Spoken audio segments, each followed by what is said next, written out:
kita ke pekerjaan profesi guru. Perkenalkan, nama saya Adelia Hidayah. Perkenalkan, nama saya Azmir Gaya. Perkenalkan, nama saya Lanita dan saya Daud. Perkenalkan, nama saya Rizal Farezi. Perkenalkan, nama saya Rani Nurhati. Perkenalkan, nama saya Syarif. Perkenalkan, nama saya Ulana Astari. Enjoy our video. Ya.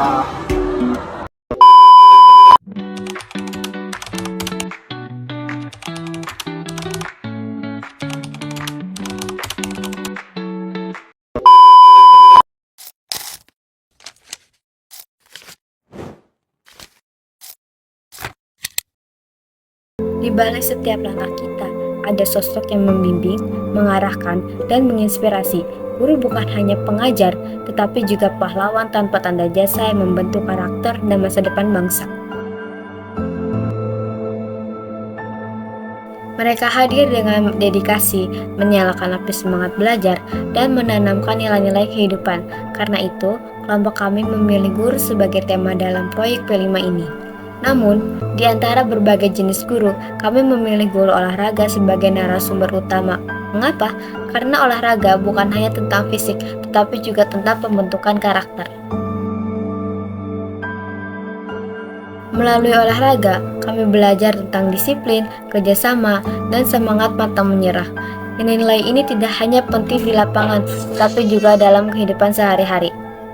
Dengan bimbingan guru olahraga, kami tidak hanya belajar teknik, tetapi juga nilai-nilai kehidupan yang akan membekali kami menghadapi tantangan di masa depan.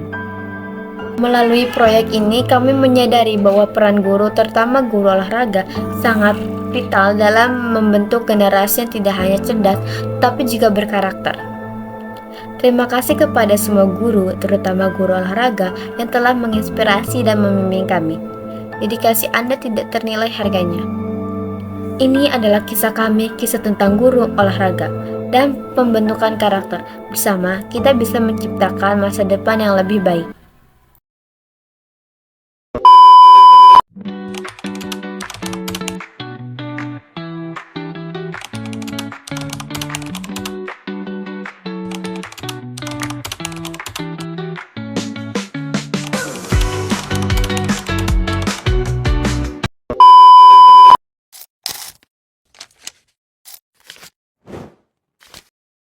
Assalamualaikum warahmatullahi wabarakatuh. Kami dari kelompok 3 dengan profesi guru. Kami ingin mewawancarai untuk proyek P5. Sini ada salah satu dari yang narasumber yang kita wawancarai, itu guru olahraga, yaitu Bapak siapa? Muhammad Akbar dari SMA Negeri 13 Jakarta. Ya, di sini kami ingin mewawancarai Bapak Akbar dari SMA 13 tentang profesi guru olahraga. Nah, setelah ini kita akan lanjut ke pertanyaan yang akan dibacakan oleh Saudari Asmi. Bapak, saya mau tanya, ya tuh alasan Bapak milih jadi guru olahraga itu apa? Alasan pertama itu emang dari kecil saya suka olahraga, ya hobi banget sama olahraga, terutama olahraga sepak bola. Selanjutnya, kira-kira apa tantangan terbesar yang Bapak hadapi dalam profesi ini? Tantangan terbesar salah satunya itu fasilitas dan peralatan yang terbatas. Kadang di lapangan itu, terutama lapangan yang kurang standar dan peralatan yang kurang baik dan sering usang. Yang ketiga, kira-kira pengalaman yang paling berkesan selama Bapak jadi guru olahraga itu apa? Pengalaman terkesan ya setiap kali acara wisuda kelas 12. Nah, di situ kadang merasa ya siswa baru datang, baru kelas 10, tiba-tiba sudah 3 tahun, tidak terasa sudah lulus, sudah berkesan. Nah, situ ada kesan momen yang berbeda yang sangat yang terharukan. Oke, selanjutnya pertanyaannya bakal dibacain oleh Adel. Bagaimana Bapak menyesuaikan kegiatan olahraga dengan kondisi fisik siswa yang beragam?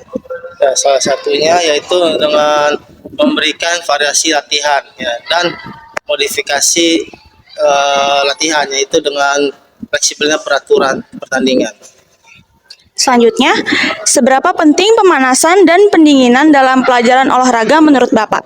Pemanasan itu sangat penting ya, terutama untuk kesiapan suhu tubuh dan otot, ya, sehingga tubuh kita siap untuk melakukan gerakan yang beraktivitas itu. Dan pendinginan tidak kalah pentingnya. Pendinginan itu jadi detak jantung turun secara bertahap, tidak mendadak. Terus terbuangnya asam laktat. Pertanyaan selanjutnya akan dibacakan oleh Wulan. Oke, selanjutnya, bagaimana perjalanan Bapak menjadi seorang guru? Setelah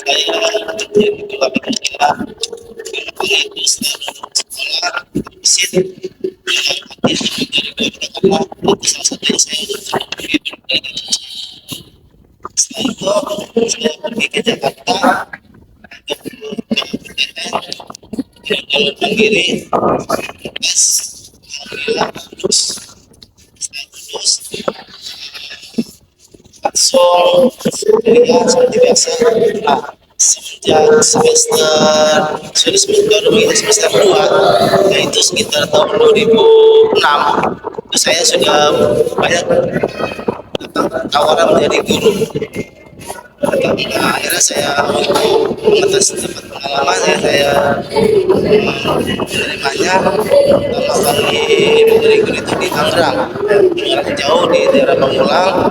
Setahun masih ada tawaran terdekat di daerah Matraman, yaitu di Taman Siswa di SMP, lanjut ke SD Negeri, ke MTS di Jantung, nah, terus ke STM juga pernah, ke SEMEA juga pernah, dan terakhir untuk saat ini saya alhamdulillah di SMA Negeri 13 Jakarta. Nah, jadi saya sudah malam buana ya, dari daerah selatan, barat, timur, utara, saya sudah bekerja di semuanya. Oke, selanjutnya bagaimana cara Bapak membangun hubungan yang baik dengan siswa? Nah, salah satunya adalah komunikasi yang baik ya, terus menciptakan kepedulian yang tulus, dan ya sedikit menggunakan humor dan kita kepribadian positif.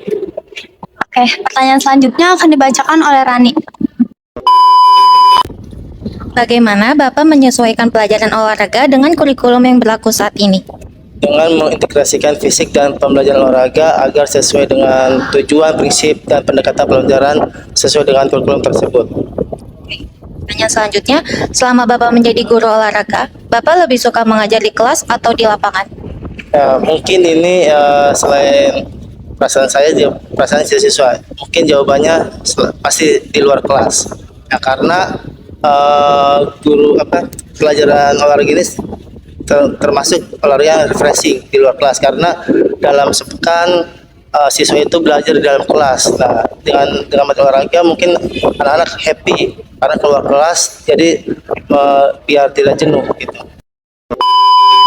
Untuk pertanyaan ke-10, apakah sarana olahraga di sekolah sudah memadai dan apa sajakah yang perlu ditingkatkan? Cukup memadai ya, dan yang perlu ditingkatkan adalah itu dari segi peralatan mungkin, karena peralatan itu kadang sudah rusak atau usang. Nah, yang tingkatannya adalah segera pengadaannya segera terrealisasi.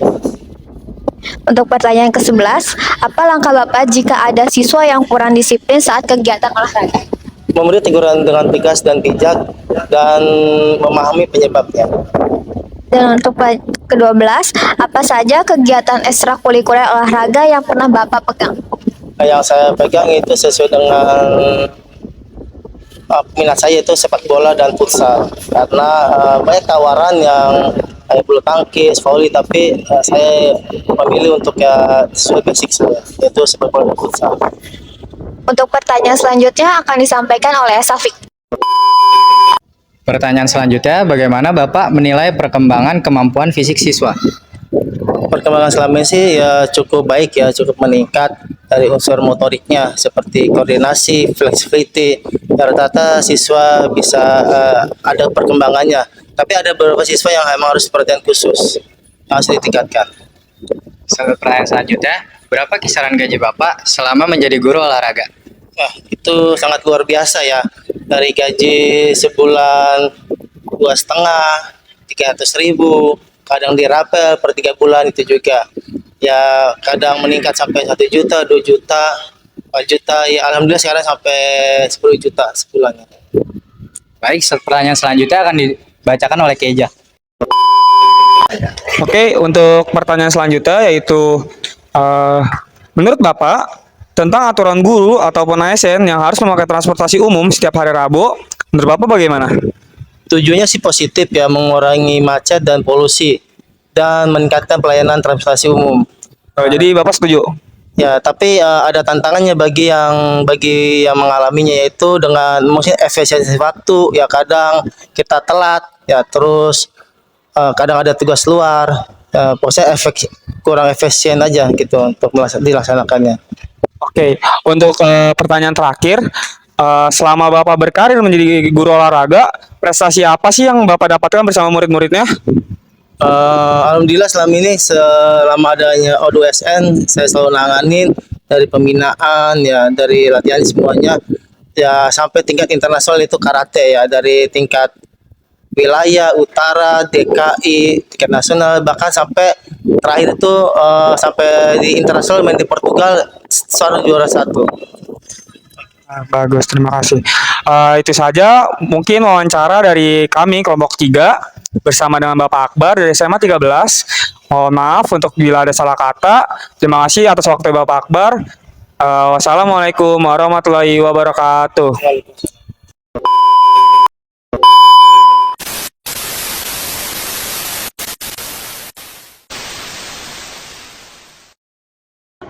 Terima kasih telah menonton video kami. Semoga bermanfaat Bagi kalian.